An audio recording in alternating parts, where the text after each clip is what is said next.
आज तो चिड़िया और कौवा भोजन की तलाश में उड़ते उड़ते कुछ ज्यादा ही दूर निकल गए थे और फिर वो थक हार कर एक पेड़ पर बैठ जाते हैं।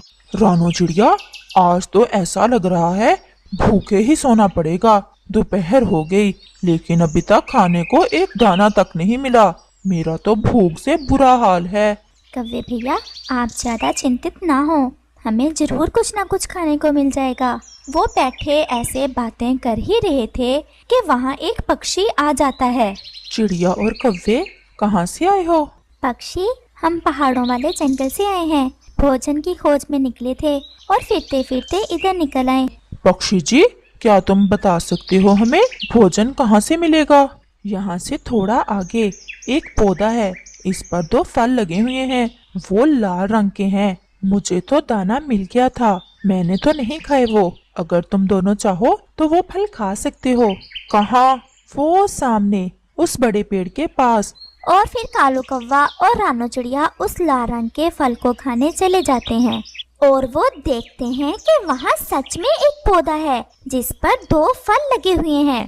कालू, ये तो बहुत सुंदर है और कितने ज्यादा लाल हैं ये दोनों फल। लेकिन चिड़िया, मैंने पहले तो कभी नहीं खाई ये फल।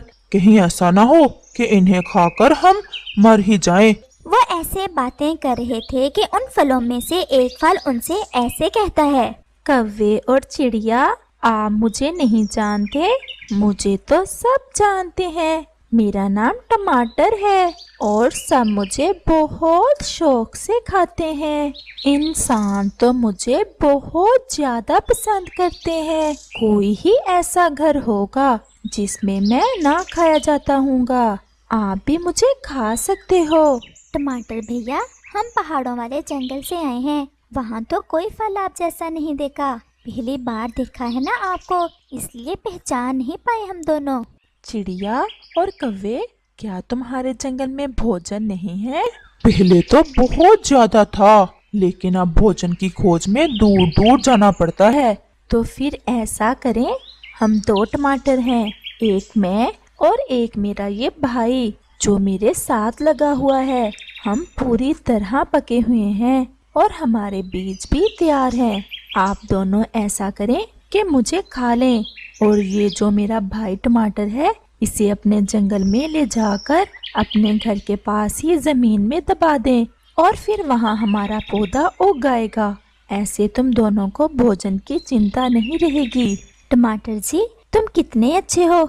मुझे तो सच में अभी तक विश्वास नहीं हो रहा कि कोई फल इतना भी अच्छा हो सकता है।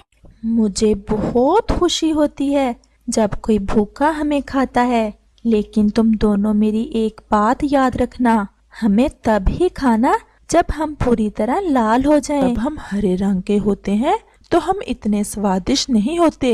और फिर चिड़िया और कौवा ऐसा ही करते हैं। वो एक टमाटर को खा लेते हैं और दूसरा टमाटर लेकर वापस चले जाते हैं। कौवे भैया, हम ऐसा करते हैं, अब इस टमाटर को जमीन में दबा देते हैं और फिर इसे पानी दिया करेंगे और फिर जब ये पौधा बन गया तो हम इसकी अच्छे से रक्षा करेंगे। चिड़िया, मुझे बहुत स्वादिष्ट लगा है ये फल। कितना मजा आएगा जब हम रोज लाल लाल टमाटर खाया करेंगे। और फिर चिड़िया और कौवा अपने घर से थोड़ा दूर उस टमाटर को जमीन में दबा देते हैं और फिर अपने अपने घरों को चले जाते हैं। और फिर ऐसे ही दिन और रात गुजरते गए। फिर एक दिन चिड़िया और कौवा ये देखकर बहुत खुश होते हैं कि टमाटर का छोटा सा पौधा जमीन से बाहर आ गया था। कौवे भैया, टमाटर उग गया है, हमारा टमाटर का पौधा उग गया है। अब जल्द ही इस पर लगेंगे लाल लाल टमाटर और हम मजा करेंगे।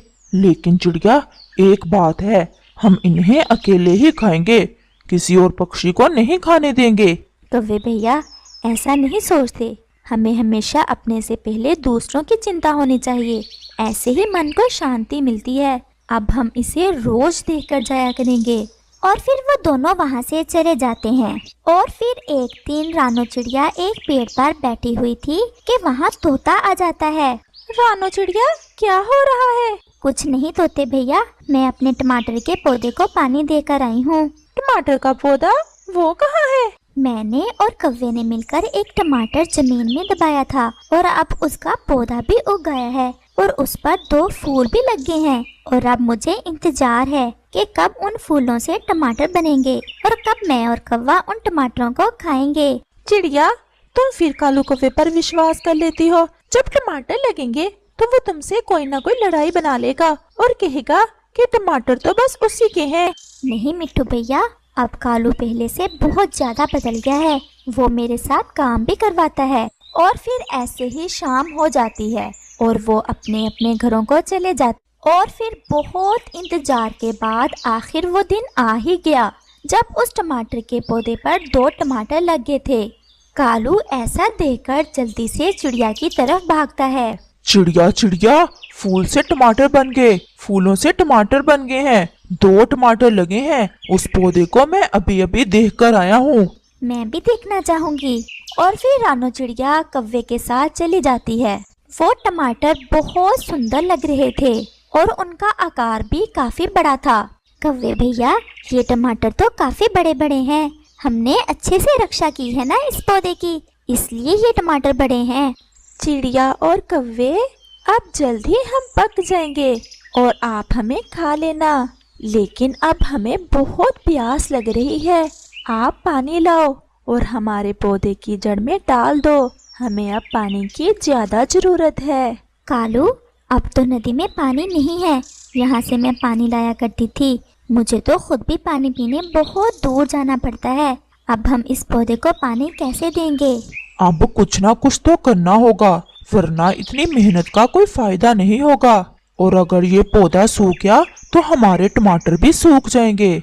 चिड़िया, आप बड़े पेड़ के पास जाओ और उसे कहो कि हवाओं को हुक्म दे कि बादलों को लाएं। और फिर अगर बारिश हो गई तो मुझे भी पानी मिल जाएगा और आप सब पक्षियों को भी पानी मिल जाएगा। आपका बहुत बहुत धन्यवाद टमाटर जी, मैं ऐसा ही करती हूँ। और फिर कालू कौवा और रानो चिड़िया बड़े पेड़ की तरफ चले जाते हैं। जल्द ही वो दोनों बड़े पेड़ के पास पहुँच जाते हैं। बड़े पेड़ जी, आप सोए हुए हैं? नहीं नहीं, मैं तो ऐसे ही आराम कर रहा था। बड़े पेड़ जी, मैं एक काम से आई हूँ आपकी तरफ। कहो कहो चिड़िया, हम पेड़ और पक्षी तो जीते ही एक दूसरे के लिए हैं। क्या काम है तुम्हें? बड़े पेड़ जी, आप हवाओं को हुक्म दें कि वो हमारे पहाड़ों वाले जंगल में बादलों को लेकर आ जाएं, ताकि हमारे जंगल में बारिश हो जाए। लेकिन चिड़िया, हवाएं तो बादलों को लेकर पूर्व वाले जंगल में गई हुई हैं। और फिर चिड़िया रोने लगती है। बड़े पेड़ जी, हमने बहुत मेहनत से एक टमाटर का पौधा लगाया हुआ है और अब वो सूख रहा है। अगर पानी ना मिला तो वो मर जाएगा। और बड़े पेड़ जी, इस पर 2 टमाटर भी हैं। हमने बहुत इंतजार किया है उन टमाटरों का। आप प्लीज कुछ कर दें।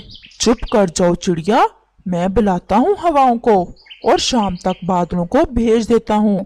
फिर रानो चिड़िया खुश हो जाती है। बड़े पेड़ जी, आपने हमेशा हमारी मदद की है। चिड़िया, हमें दूसरों की ऐसे ही मदद करनी चाहिए। हम जितनी ज्यादा दूसरों की मदद करेंगे, भगवान हमें उतना ही ज्यादा शक्ति देगा दूसरों की मदद करने की। और फिर चिड़िया और कौवा खुश खुश होकर वहाँ से चले जाते हैं। और फिर शाम होने से पहले ही आसमान पर बादल छा जाते हैं और तेज बारिश शुरू हो जाती है। और कुछ ही देर में हर तरफ पानी ही पानी हो जाता है। और फिर बादल भी चले जाते हैं और आसमान साफ हो जाता है। सब बहुत खुश थे। और फिर ऐसे ही कुछ दिनों में वो टमाटर लाल हो जाते हैं और उनका आकार और भी बढ़ जाता है। चिड़िया और कव्वे, तुम दोनों ने बहुत मेहनत की है। हम अब पककर तैयार हैं। तुम दोनों हमें खा सकते हो। टमाटर जी, मैं चाहती हूँ कि हम अकेले आपको ना खाएं, बल्कि दूसरे पक्षी भी आपको खाएं। चिड़िया, फिर वही बात की तुमने। मेहनत हमने की और दूसरे पक्षी क्यों खाएं? कव्वे, शायद तुम नहीं जानते, हम टमाटर कोई आम टमाटर नहीं है।